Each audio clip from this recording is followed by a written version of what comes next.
you guys for having me here. Yeah, I'll be discussing the future of VR, creating a real-world impact in a data-driven way.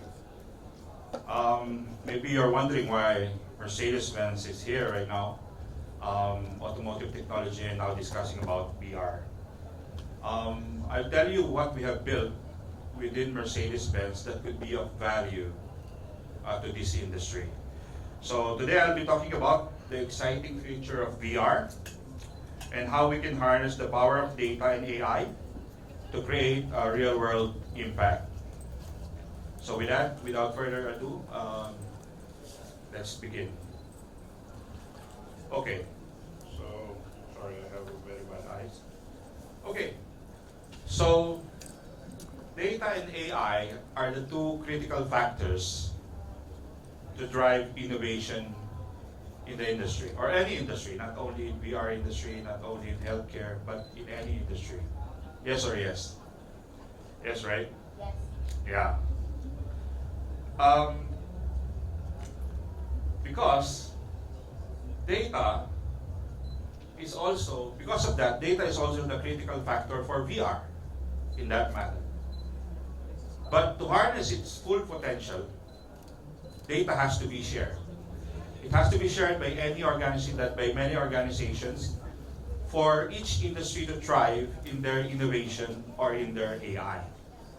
And there is a challenge, but the challenge is, as mentioned there, the challenge is how to share data safely and securely while keeping control over data. So this is something that we have talked about in Mercedes-Benz for the last 3 years. And we are building a platform to ensure that these challenges are addressed. But what are these challenges specifically? So the hurdles that prevent organization to share data are those you can see in the screen: the data in silos, data privacy and control, and limited interoperability. And this is for all the industries, not only for VR, not only for healthcare, not only for other industries. It's for all industries, basically. Data in silos, what does it mean? So whenever you have data, right? Maybe there's a data in your organization or in your department. Those data are only good for its primary use because it's not being shared. It is only there sitting in their blob storages of each department, but it's never been shared. So data that are undiscoverable cannot get the secondary value of it. So data that are in silos must be shared. Number two is the data privacy and control. Some data are confidential. There are data with private information, like in automotive we have data with vehicle information, right, which is tagged to a person who owns the vehicle. So those data has to be protected. Like when we talk about cross-border data exchanges, it means that you have to move the data from one jurisdiction to another, but there are regulations on that. Like in Singapore, we have Personal Data Protection Act. In Europe, we have GDPR, which you cannot move the data from one jurisdiction to another. And lastly is the limited interoperability. So it means that if you want to share data, you cannot just share it, but you have to work on your infrastructure to be able to, integrate a data platform to your environment. And with that, those challenges basically, we talked about in Mercedes-Benz 3 years back, and we work on building how to resolve these issues. And these issues, as I mentioned, is part of the issues that is being faced also in this industry for data sharing. Because in VR, you need data. And in innovation, you need data. In doing AI, you need also data.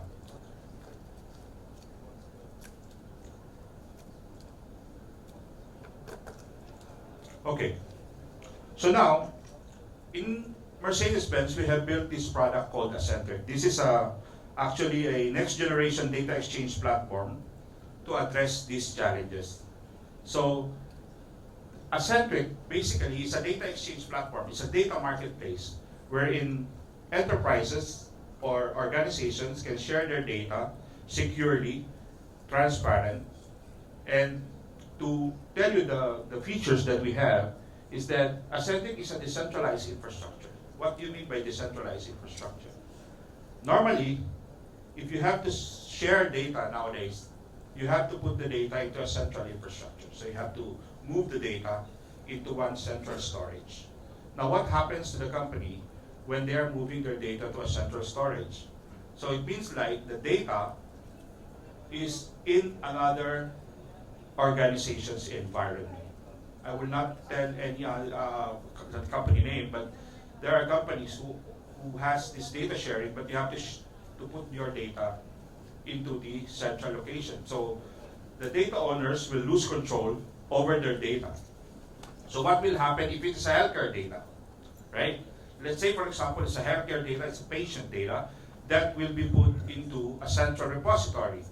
So the owner of those patient data basically loses control of their data. And this is not good because there are data regulations that, regulates these kinds of data with personal identifiable information. So we built Accentric as decentralized infrastructure, wherein Accentric will just connect to the data and will not ask the data to be uploaded into central infrastructure that Mercedes-Benz has. We have a central infrastructure, but we don't use it for this purpose. So the data is being connected by Accentric platform and orchestrates the data exchanges. Number two, we have privacy preservation computation or privacy preserving compute at source. So it means like, and again, an example of healthcare data.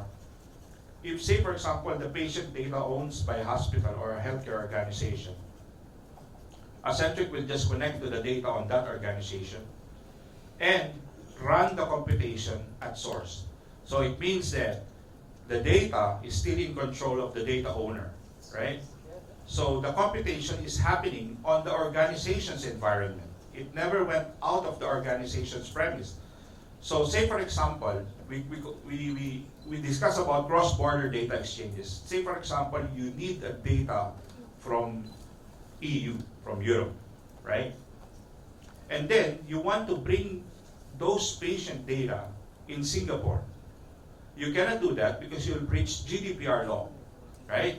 Because you cannot move personal identifiable information from Europe to Singapore. But in our case, in Accentric, we have privacy-preserving computation at source, wherein algorithm will be sent to Europe to run the computation where the data is and get only the results and output without the personal identifiable information.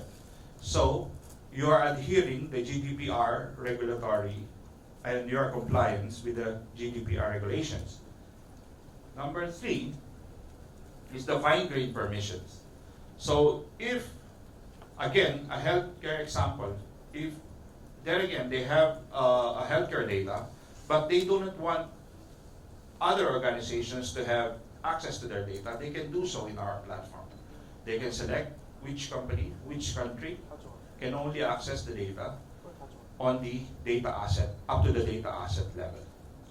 So, in this case, right, the data is protected and the data is always in control of the data owner.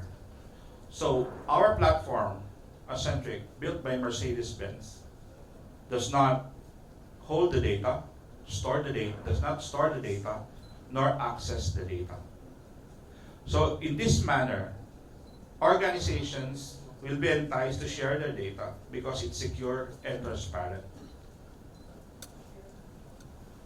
Okay, maybe you're wondering, what is the use case? How can we use this, right? So, looking into this use case, this is an enhancing driver training in our industry, so made possible by Accentric. So, our solution leverages Accentric to revolutionize driver training in automotive industry. So how it is done? If you see on this diagram, right, there are automotive company A and automotive company B, which both of them have different data assets. They have vehicle sensor data, they have driver behavior data, and they have road traffic data. So some of the data, vehicle data, has private information, so it cannot be shared, as a raw data. So it requires computation, right? Then there will be an algorithm to predict the actions of the users, right? So sensor data will know the actions of the users in the automotive or the car data that is being shared.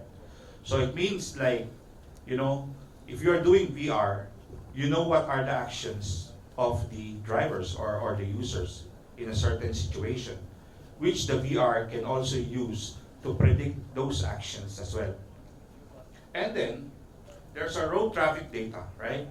So imagine you have a real world data that is being used for VR, which coming from other car sensors, or even in the government, say for example, roadworks, right?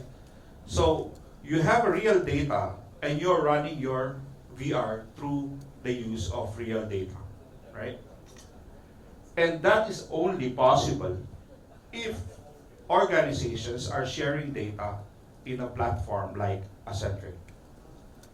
So speaking of VR training, I don't know if you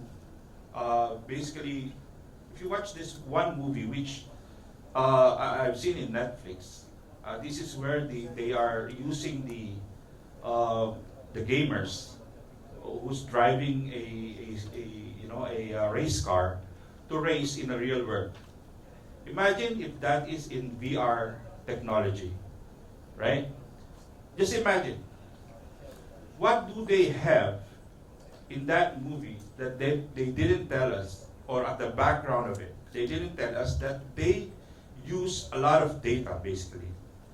So they use road data for the racetrack data, they use car manufacturers' data, they even use tires data on that. But how they collect all data to produce that, simulations in that particular gaming movie, or if that is in case, if that's true story, I believe. I forgot the title. I think it's Gran Turismo. Am I correct? If you watch that Gran Turismo movie, they put a lot of data in use to be able to simulate the real world scenario so that the drivers can compete into the real worlds from the gaming, right? So, with that, you can think about the VR and the AI innovation in VR to require a lot of data. And to be able to do that, there should be a platform like our platform, Accentric, to be used in this industry or many other industry that requires VR technology, including healthcare, automotive. Automotive requires it on the advanced driver assistance system. It uses VR, and it should use a lot of data as well, and it should be in a platform like Accentric to be able to share and exchange data assets.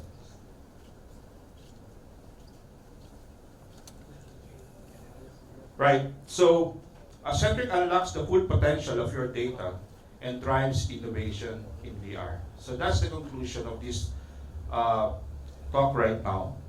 And to be able to, to know more on this, you can talk to me, or you can, I'll be here for the networking session.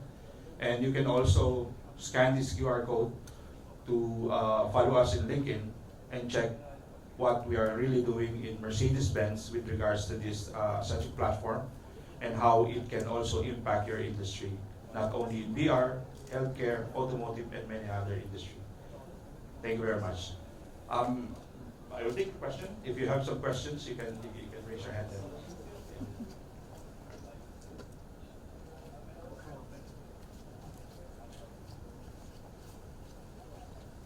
Come on, ask question. this recorded?